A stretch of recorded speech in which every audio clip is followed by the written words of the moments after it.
After we broke up, I suddenly remembered all my pajamas were still at his place. I called Liam asking him to send them over, but he told me to come get them myself. When I arrived at his door, he was only wrapped in a bath towel around his waist. Droplets of water from his hair trailed down his Adam's apple and chest muscles. I was about to step inside when he suddenly pulled me into his arms. His bath towel fell to the floor, and I felt the hard press between his legs against my stomach. I couldn't resist. We ended up having a wild night. The next morning, I woke up in his arms. We spoke almost simultaneously. How about we start over, I asked. I'm sorry, he said. I'm getting married. The morning light was a bit harsh, catching on Liam's sculpted ABS. My mind went blank. I thought I'd misheard him. What did you say? Liam looked calm. He leaned against the headboard, lit a cigarette. All my friends are married. I've had my fun. It's time to settle down. Smoke billowed, making me cough uncontrollably. In the past, he would have immediately put out his cigarette and come to comfort me. But this time, Liam just casually grabbed some clothes off the floor and tossed them at me. Get dressed.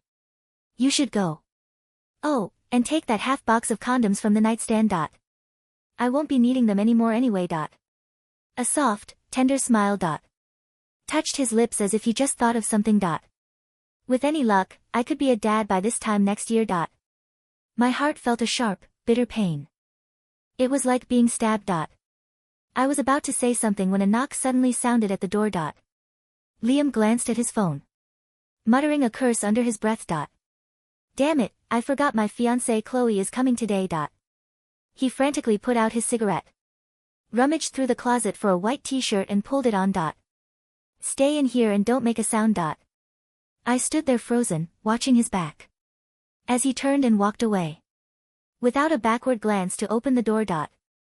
I sniffled, but my tears betrayed me, spilling down my cheeks as if to force myself to give up hope. I inexplicably pulled the bedroom door open a crack. The girl at the door was elegant and spoke softly. When she and Liam were setting out breakfast, she blushed even at a slight brush of hands. And Liam was no longer his usual arrogant jerk self. I spoke carefully, afraid of saying anything too harsh. It wasn't until Chloe looked down asking in a quiet voice, I heard you had a girlfriend for 3 years. Her voice grew softer. What if she comes back for you someday? Will you leave me and get back together with her? After all, we've only known each other for less than a month. And you two had 3 years together. Who's spreading that nonsense? Liam's face instantly darkened, his tone icy. Is someone jealous that I found true love? Deliberately telling you all that bullshit? The next second, seeing Chloe's teary eyes, he panicked. Liam sighed, rubbing his temples helplessly, then bent down and gently coaxed her. Chloe, I'm not mad at you. He let out a breath as if suppressing his anger. I didn't mean to keep it from you. It's just my ex, Stella. She was such a drama queen. Her temper was awful, like a firecracker, always exploding at the slightest touch. And we broke up because she was unfaithful and cheated on me. Chloe's eyes widened, looking at him in disbelief. Seeing her reaction, Liam immediately added, I just thought she was too embarrassing to mention to you. Think about it. Why would I give up a perfect fiancé like you and go back to a rotten person like that? Have I lost my damn mind? A few seconds of silence. Chloe let out a giggle, turning her head shyly. I'm not as perfect as you say. I softly closed the door. All the strength seemed to drain from my body. I sat on the cold floor, hugging my knees, letting the despair wash over me. When Liam opened the door and walked in, I had cried myself to sleep. Didn't even notice my state. He pulled out his phone, fiddled with it for a moment and said lazily, I transferred $20 to you. My eyes were swollen and sore and my mind was still hazy. Then I heard him say casually, didn't you run out of your streaming service membership? Get one yourself. I gave my account to Chloe. Don't use such lame excuses to see me anymore. It's getting boring. I wanted to argue, But the lump in my throat choked my words. William stared at my red eyes. His gaze darkening slightly, crying. He leaned closer, his warm breath fanning my face. The atmosphere became strangely unsettling. In that instant, all I could think about was how good he'd been to me for 3 years. In college, he was known as a playboy. But I was the only girlfriend he ever officially acknowledged. We'd broken up and gotten back together many times. He was never stingy with me. And kept his distance from other women when we were together. His looks and family background were impeccable. Thinking of this, I was about to tentatively say, actually, I'm not completely against marriage. Was you who found the responsibility too much pressure? So I went along with you about not getting married. Before the words could fully escape, a blinding flash of light hit my eyes. Liam's beautiful upturned eyes narrowed slightly, full of mockery. First time I've seen you cry like this. Let me take a picture for old time's sake. He put away his phone, satisfied, and looked down at me, his voice laced with scorn. Seriously, Stella? You didn't shed a single tear when I broke my arm saving you in that car accident. So what are you crying for now? Before I could answer, Liam reached out and, as he used to habitually, flicked my nose. Don't try to be like Chloe when she cries. It's elegant. You just look ridiculous. Go practice some more. Looking at his arrogant and infuriating expression, I took a deep breath, swung my arm and gave him a hard slap. Then without another glance at him, I turned and slammed the door out of the hotel. I blocked him on all my social media and bought the earliest flight home. This ocean view city with Liam in it was a place I never wanted to step foot in again. During my time off, to keep myself from overthinking, I packed my schedule full. But I'd forgotten something. A university classmate's wedding. Liam and I had already promised to be groomsmen and bridesmaid. There was no choice. I had to brace myself and fly back to Ocean View City a day early. Going to my friend's house. My hand was just raised, ready to knock. Then I heard Liam's lazy voice from inside. Chloe's a bit timid, so watch what you say later. Don't scare her, someone joked. Are you and Stella really over for good? What happened this time? Liam paused, then grunted a muffled yeah. It was exciting at first, but after a while, it was just whatever. She was too controlling. Always trying to tell me what to do. No smoking, no drinking. No coming home late, no touching her without a condom. No matter how urgent. Groom scoffed immediately after. I heard Liam say word by word, I just didn't want to marry her. So I lied about being against marriage. Women like her are fine for fun. But for marriage, it has to be someone sweet and sensible like Chloe. You guys don't even know Chloe is incredibly compliant. He barely has a temper. The latter half of his sentence stopped abruptly the moment I pushed the door open and our eyes met. Liam visibly flustered for a moment, but the next second he regained his composure, smiling as he greeted me. You're here. Then he stood up, apologizing to everyone in the room.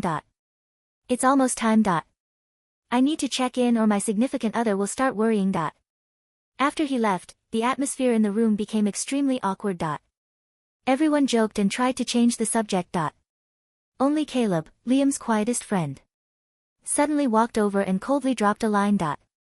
I told you two weren't right for each other a long time ago. The room remained suffocatingly silent after Caleb's remark. I told you two weren't right for each other a long time ago. The words hung in the air, heavier than the cigarette smoke Liam had left behind. The other groomsmen shifted uncomfortably, checking their watches or pretending to adjust their ties.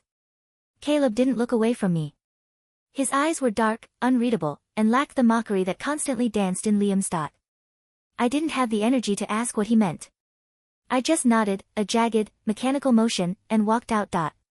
The wedding rehearsal for our university friends, Mark and Sarah, was an exercise in torture.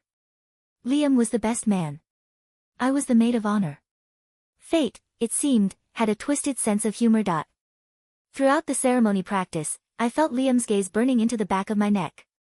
He stood at the altar, looking devastatingly handsome in a charcoal suit that cost more than my car, whispering something into the groom's ear that made them both chuckle. Beside him, Chloe sat in the front pew, looking like a porcelain doll, fragile, expensive, and utterly out of place. When the rehearsal dinner concluded, I made a beeline for the hotel bar. I needed something strong to wash away the memory of Liam's hand brushing my waist during the photos. Gin and tonic. Double, I told the bartender. Make it 2, a voice said beside me. I didn't need to look up to know it was Liam. The scent of sandalwood and expensive tobacco was a trigger I hadn't deactivated yet. Go away, Liam, I stared straight at the bottles of vodka behind the counter. Don't be like that, Stell. He slid onto the stool next to me, his knee pressing against mine. He didn't pull away. You looked good today. That dress, it fits you better than it fits the bride. I'm blocking you again after this weekend, I said, taking the drink the bartender slid toward me. Liam laughed, that low, rumbling sound that used to make my toes curl. You blocked me, yet here you are. Destiny, right? He took a sip of his drink, his eyes scanning my face with a predatory familiarity. How's the $20? Buy yourself a nice meal. The humiliation flared in my chest. You're a sociopath.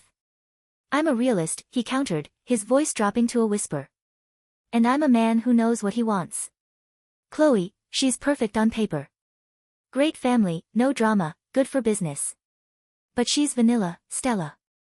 You're the whole damn spice rack. He leaned in, his breath hot against my ear. My room is 402. Chloe is staying at her parents' house tonight. Tradition, you know. My hand gripped the glass so hard I thought it might shatter. He was doing it again. Treating me like a convenience store, open 24/7, cheap, and disposable. I'd rather sleep in a dumpster, I spat. Liam pulled back, a smirk playing on his lips. You say that, but your pulse is racing. I can see it in your neck. He stood up, buttoning his jacket. Doors unlocked. Don't keep me waiting. He walked away, arrogant and assured. I sat there, trembling with rage, until a hand placed a glass of water next to my gin. Don't go, Caleb said. I jumped. I hadn't heard him approach. Caleb was always like that, quiet, observant, the shadow to Liam's blinding light. I wasn't going to, I lied. Caleb took a sip of his water. He wasn't drinking alcohol. Yes, you were. You look at him like he's the only source of oxygen in the room. But he's not oxygen, Stella. He's carbon monoxide. You don't know you're dying until you're dead. I looked at Caleb properly for the first time in years. He had sharp jawlines, not as classically pretty as Liam, but there was a rugged steadiness to him. He was a neurosurgeon now, if I remembered correctly. Steady hands. Why do you care? I asked, my voice cracking. You're his friend. I've known Liam since kindergarten. I know exactly what he is. Caleb turned to me, his expression grave. He doesn't want you, Stella. He wants to own you. There's a difference. And honestly, watching you let him do it is painful. I slapped him, I defended myself weakly. And then you flew back here because you couldn't stay away. Caleb sighed. Come on. I'm walking you to your room. And I'm taking your phone so you don't text him at 2 a.m. You have no right. Consider it a medical intervention. That night, I didn't go to room 402. I sat on my balcony, listening to the ocean, while Caleb sat in the armchair inside my room, reading a medical journal, guarding the door like a silent sentinel. 3 months passed. I had returned to my city, thrown myself into work, and actually managed to keep Liam blocked. Then, the invitation arrived. The wedding of Liam Rutherford and Chloe Vancroft. It was thick, embossed with gold leaf, and smelled of money. I held it over my trash can, ready to drop it, when my phone rang. It was Chloe. Stella. Her voice was small, trembling. Chloe. I was stunned. How did you get my number? I looked through Liam's phone bill history. I'm sorry. She sounded like she was hyperventilating. Can we meet? Please. I'm in your city. I flew here this morning. We met at a coffee shop downtown. Chloe looked terrible. The elegance I had seen at the door was frayed. Her eyes were red-rimmed, and she was wearing a hoodie that swallowed her frame. He's still sleeping with you, isn't he? She asked the moment I sat down. No pleasantries. No, I said firmly. We haven't spoken since Mark's wedding. Chloe let out a shaky breath and pushed a stack of photos across the table. They were grainy, taken by a private investigator. Liam with a blonde. Liam with a brunette. Liam entering a hotel with a woman who looked vaguely like me from the back. He told me he wants to settle down, Chloe whispered. He told me I was the one who could tame him. He said you were crazy, that you were the one obsessed with him. He lied, I said, feeling a strange absence of pain. Just exhaustion. He lies about everything, Chloe. The condoms, the crazy ex stories, the business trips. It's all a game. I'm pregnant, she dropped the bomb. The world stopped for a second. Oh.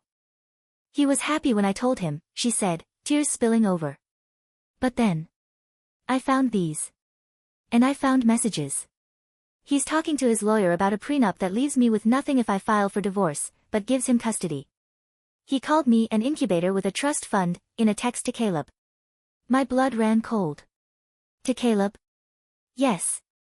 Caleb didn't reply. But Liam sent it. I looked at the girl across from me. She wasn't my enemy. She was just the next victim in line. Why are you telling me this? Because I'm scared, she admitted. My family, the merger between our companies depends on this marriage. If I call it off, my father will disown me. Liam knows that. He knows he has me trapped. She looked up, her eyes hardening with a desperate resolve. You know him better than anyone. How do I hurt him? Not physically. I want to destroy him. A slow smile spread across my face. It wasn't a nice smile. It was the smile of a woman who had walked through fire and finally found a bucket of water. You don't cancel the wedding, Chloe, I said softly. You let him think he's won. Until the very last second.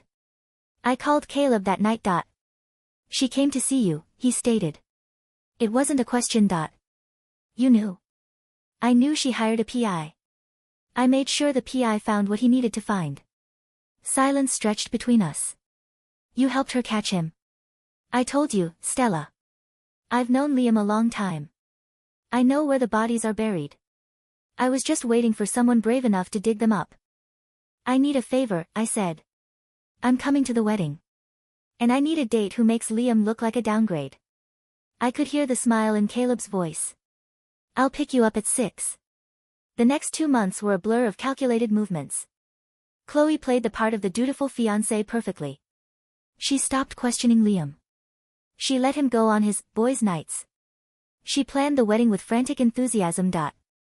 Meanwhile, I focused on myself. I hit the gym, not for Liam, but to burn off the anger. I got a promotion at work. And I spent time with Caleb. It wasn't romantic at first. It was strategic. We were 2 generals planning a siege. But in the quiet moments, over takeout while reviewing Chloe's legal options, or during late-night drives, I realized something. Caleb listened. He remembered that I hated cilantro. He remembered that I was claustrophobic in elevators. He didn't interrupt. He didn't flick my nose or call me ridiculous. One night, a week before the wedding, we were sitting in his car outside my apartment. Why are you doing this? I asked him. Betraying your best friend? He's not my best friend. Not anymore, Caleb said, looking at the steering wheel. In residency, I made a mistake. A big one. Almost lost my license. Liam paid off the board. He saved my career. I've owed him for 10 years. I've cleaned up his messes, covered his tracks. But when he bragged about trapping Chloe, and when he treated you like garbage. He turned to me, his eyes intense. I paid my debt, Stella. Now I'm doing what's right. He reached out and tucked a strand of hair behind my ear. His hand lingered. And maybe I'm tired of watching the girl I've liked since freshman orientation cry over a narcissist. My breath hitched. Freshman orientation. You were wearing a yellow sundress. You tripped up the stairs. I was about to help you, but Liam got there first. He smiled sadly. Story of my life. I didn't think. I leaned across the console and kissed him. It wasn't like kissing Liam. It wasn't fireworks and adrenaline and danger. It was warmth. It was safety. It felt like coming home. The wedding was held at a cliffside resort in Ocean View City. The same city I swore I'd never return to. I wore a dress that was the color of midnight, deep blue silk, backless, dangerous. When I took Caleb's arm, he looked at me with a reverence that made my knees weak. Liam was waiting at the altar.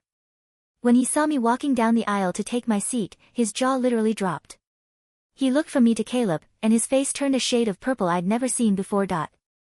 He tried to catch my eye throughout the ceremony, but I didn't look at him. I looked at Chloe. She looked ethereal. But her hands weren't shaking. The officiant began the vows. Liam said his with the practiced charm of a politician. I promised to love, honor, and cherish. Then it was Chloe's turn. She took the microphone. She looked at Liam, a soft, tender smile on her face, the same smile he used when he was lying. Liam, she began, her voice amplified across the silent crowd of 300 socialites. You promised to love me. I do, Liam said, squeezing her hand, playing the part. And you promised to honor me, she continued. But honor is a tricky thing, isn't it? Is it honorable to sleep with 3 different women the week of our engagement party? A ripple of gasps went through the crowd. Liam froze. Chloe, baby, the stress is getting to you. Is it honorable, she spoke louder, her voice gaining steel, to embezzle money from your own father's company to pay off your gambling debts, hoping my dowry would cover the hole before the audit next month? Liam's father stood up in the front row. What is she talking about? Chloe pulled a flash drive from her bouquet. It's all here, Liam. The texts. The bank transfers. The prenup drafts where you called me an incubator. She turned to the crowd. There will be no wedding today. But please, enjoy the champagne. My father paid for it, after all. She dropped the microphone. It hit the floor with a deafening thud. Then, she turned to Liam, who looked like he was having a stroke. She leaned in close, but the mic on the floor still picked up her whisper. Stella sends her regards. Chloe walked back down the aisle alone, head held high. As she passed me, she winked. Liam stood alone at the altar. His mask was gone. He looked small. He looked pathetic. He scanned the crowd, desperate for an ally. His eyes landed on Caleb. Caleb, he shouted. Do something. She's lying. Caleb stood up slowly. He buttoned his jacket. She's not lying, Liam. I gave her the financial records. The silence that followed was absolute. Liam looked at Caleb, then at me. The realization hit him like a physical blow. The 2 people he thought he owned, the quiet friend, and the crazy ex, had dismantled his life.